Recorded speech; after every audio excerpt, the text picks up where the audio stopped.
Hi friends, welcome to our channel. Brahmamudi serial next ఎపిసోడ్లో ఏం జరగబోతోందో ఈ వీడియోలో చూసి తెలుసుకుందాం. రేపు మీకు ఆయన్ని చూపిస్తానత్తయ్య అని అన్న కావ్య అసలేం జరిగింది అని తెలుసుకోవడానికి ఈ వీడియోని స్కిప్ చేయకుండా ఎండ్ వరకు చూసేయండి. కావ్య తన వర్క్ అంతా కంప్లీట్ చేసుకొని ఇంటికి రాబోతూ ఉంటే అప్పుడు క్లయింట్స్ ఆఫీస్కి వస్తారు. అప్పుడు కావ్య వాళ్ళని చూసి, ఇదేంటి సార్, ఎప్పుడు మీరు కాల్లోనే మాట్లాడేవాళ్ళు కదా, ఈరోజు నేరుగా ఆఫీస్కి వచ్చారేంటి అని అంటుంది. అప్పుడు ఆ క్లయింట్స్, అంటే రాజ్ సార్కి అలా జరిగింది కదా మేడం, అందుకే రావాల్సి వచ్చింది అని కొంచెం సేపు కావ్యతో మాట్లాడిన తర్వాత వాళ్ళ కంపెనీకి 2 crores బిల్ పెండింగ్ ఉందని కావ్యకి చెప్తారు. అప్పుడు కావ్య 2 crores పెండింగ్ ఉండడం ఏంటండి అని మేనేజర్ని పిలిపించి అప్పుడే కనుక్కుంటుంది. అప్పుడు మేనేజర్, అంటే మేడం, అది అకౌంట్లో సఫిషియెంట్ మనీ లేకపోవడం వల్ల జ్యువెలరీ వాళ్ళు మనకి మనీ ఇవ్వలేదు మేడం, అందుకనే నేను పెండింగ్లో పెట్టాను అని అంటారు. అప్పుడు కావ్య, అయితే మీరు నాకు ఈ విషయం చెప్పాలి కదా మేనేజర్ అని అంటుంది. అప్పుడు మేనేజర్, సారీ మేడం అని అంటారు. అప్పుడు కావ్య, ఇంకొకసారి రిపీట్ చేయకండి అని మేనేజర్ని పంపించేసి వాళ్ళని 1 day టైం అడుగుతుంది. అప్పుడు వాళ్ళు ఓకే మేడం అని వెళ్ళిపోతారు. వాళ్ళు వెళ్ళిపోయిన తర్వాత కావ్య ఇప్పుడు వాళ్ళకి 2 crores ఎలా కట్టాలి, ఎలా క్లియర్ చేయాలి అని ఆలోచిస్తూ ఉంటుంది.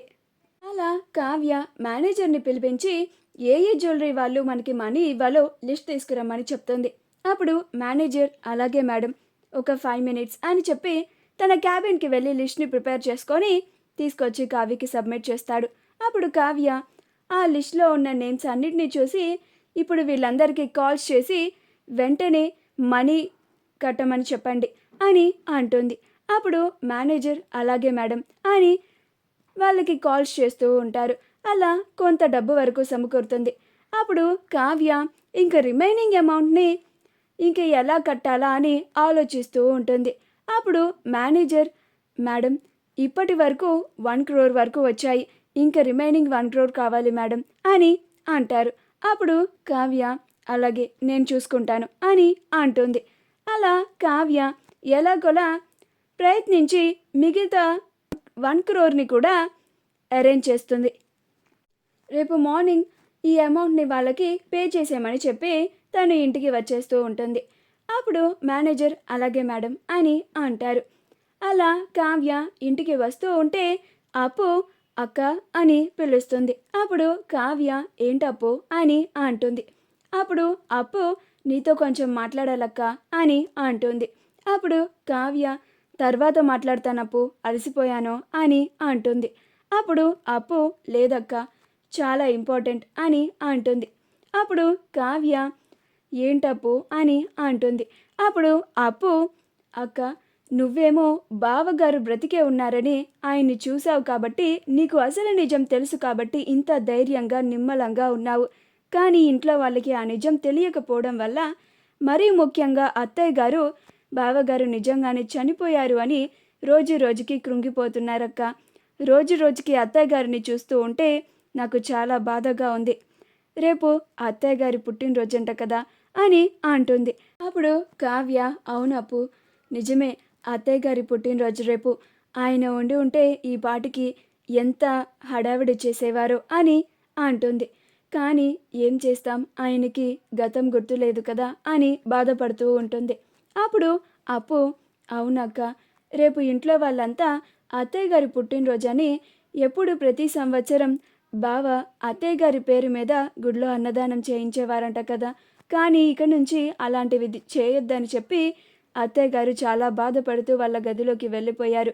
నువ్వు అత్తయ్య గారితో మాట్లాడి అత్తయ్య గారికి ధైర్యం చెప్పక్క, ఖచ్చితంగా నువ్వు బావని ఇంటికి తీసుకొస్తావని అత్తయ్య గారు నమ్మేలాగా చూడు. పైగా అత్తయ్య గారు రోజు తిండి తిప్పలు లేకుండా బావగారి గురించే ఆలోచిస్తూ బాధపడుతున్నారు అని అంటుంది.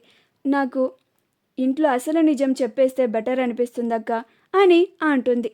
అప్పుడు కావ్య, అలాగే అప్పు, ఇప్పుడే వెళ్ళి నేను అత్తయ్య గారితో మాట్లాడతాను. ఆవిడ చాలా ఉత్సాహంగా సంతోషంగా ఉండేలాగా నేను చేస్తాను కదా అని అంటుంది. అప్పుడు అప్పు, అంటే అసలు నిజం చెప్పేస్తావా అక్క అని అంటుంది. అప్పుడు కావ్య, లేదప్పు, ఆయనున్న పరిస్థితి నీకు తెలుసు కదా. ఇప్పుడు నిజం చెప్పేస్తే ఆయనకి చాలా ప్రమాదం. ఇంట్లో వాళ్ళు కూడా ఎందుకు ఏంటి అని ప్రశ్నలు అడుగుతారు. పరిస్థితులన్నీ చక్కబడ్డాకే నేను నిజాన్ని చెప్తాను అని అంటుంది. అప్పుడు అప్పు, మరి ఇంకెలా అత్తయ్య గారికి నమ్మకాన్ని కలిగిస్తావక్క అని అంటుంది. అప్పుడు కావ్య, నేను చూసుకుంటాను కదా అప్పు అని అపర్ణ దగ్గరికి వెళ్తుంది. అలా అపర్ణ దగ్గరికి వెళ్ళగానే అత్తయ్య అని పిలుస్తుంది. అప్పుడు అపర్ణ ఏమీ పట్టించుకోకుండా అలానే బాధపడుతూ ఉంటుంది. అప్పుడు కావ్య అత్తయ్య అత్తయ్య అని పిలుస్తుంది. అప్పుడు అపర్ణ ఏంటమ్మా కావ్య అని అంటుంది. అప్పుడు కావ్య భోజనం చేద్దురుగాని రండత్తయ్య అని అంటుంది. అప్పుడు అపర్ణ నాకు ఆకలిగా లేదమ్మా అని బాధపడుతూ ఉంటుంది. అప్పుడు కావ్య లేదత్తయ్య మీరు అబద్ధం చెప్తున్నారు అని అంటుంది. అప్పుడు అపర్ణ లేదు కావ్య, నేను నిజమే చెప్తున్నాను. నాకు నిజంగానే ఆకలిగా లేదు. నాకు నా కొడుకు దూరం అయ్యాడు. ఇంకలాగా నా ఆకలి కూడా చచ్చిపోయింది అని అంటుంది. అప్పుడు కావ్య ఏంటత్తయ్య మీరు, నేను మీకు చెప్పాను కదా నాకు 30 రోజులు గడువు ఇవ్వండి, ఆయన్ని ఖచ్చితంగా ఇంటికి తీసుకొస్తాను అని అని అంటుంది. అప్పుడు అపర్ణ అసలు వాడు బ్రతికుంటే కదా కావ్య, ఏంటమ్మా నువ్వు ఇంకా పిచ్చి భ్రమలోనే బ్రతుకుతున్నావు, నీకెలా సర్ది చెప్పాలో కూడా నాకు అర్థం కావడం లేదమ్మా అని అనుకుంటూ బాధపడుతూ ఉంటుంది. అంత ఖచ్చితంగా వాడిని తీసుకొస్తాను అంటున్నావు, ఎలా చెప్తున్నావు కావ్య అని అంటుంది. అప్పుడు కావ్య ఎందుకంటే నేను నా కళ్ళతో ఆయన్ని చూశాను కాబట్టి ఇలా మాట్లాడుతున్నాను అత్తయ్య అని అంటుంది. అప్పుడు అపర్ణ నిజంగానే నువ్వు నీ కళ్ళతో వాడిని చూసి ఉంటే వాడు కూడా నిన్ను చూసే ఉంటాడు కదా, మరి వాడు మన ఇంటికి ఎందుకు రావడం లేదు అని అంటుంది. నీ ఒక్కదానికే ఎందుకు కనిపిస్తున్నాడు అని అంటుంది. అప్పుడు కావ్య ఇంకా అపర్ణకి ఏం చెప్పాలో అర్థం కాక ఆ ఫ్లోలో తనకే తెలియకుండా ఎందుకంటే ఆయన గతాన్ని మర్చిపోయారు కాబట్టి అని అసలు నిజాన్ని చెప్పేస్తుంది. అప్పుడు అపర్ణ ఆశ్చర్యపోతుంది. ఏంటమ్మా కావ్య ఏం మాట్లాడుతున్నావు, మన రాజ్ గతాన్ని మర్చిపోయాడా అని అంటుంది. అప్పుడు కావ్య అవునత్తయ్య, ఆయన గతాన్ని మర్చిపోయారు, అందుకే ఆయన మన ఇంటికి రాలేదు. నేను అందుకే ఆయన పరిస్థితి కొంచెం కుదుటపడ్డాక ఆయన్ని మన ఇంటికి తీసుకొద్దామని అనుకున్నాను. అందుకే నేను 30 రోజుల గడువు కూడా తీసుకున్నాను అత్తయ్య అని అంటుంది. రేపు మీకు ఆయన్ని చూపిస్తాను అని అంటుంది. అప్పుడు అపర్ణ చాలా సంతోషపడుతూ ఉంటుంది. ఏంటమ్మా కావ్య, నిజంగానే రాజ్ బ్రతికే ఉన్నాడా అని అంటుంది. అప్పుడు కావ్య అవునత్తయ్య, మీ పుట్టినరోజు కదా రేపు, నేను మీకు ఇస్తున్న బహుమతి ఇదే అనుకోండి, ఆయన్ని మీకు రేపు చూపిస్తాను అని అంటుంది. అప్పుడు అపర్ణ చాలా సంతోషంగా ఉంటుంది. మా వీడియో కనుక మీకు నచ్చినట్లయితే లైక్ చేయండి, షేర్ చేయండి, మా ఛానల్ని సబ్స్క్రైబ్ చేసుకోండి, పక్కనే ఉన్న బెల్ ఐకాన్ని క్లిక్ చేయడం మాత్రం మర్చిపోకండి.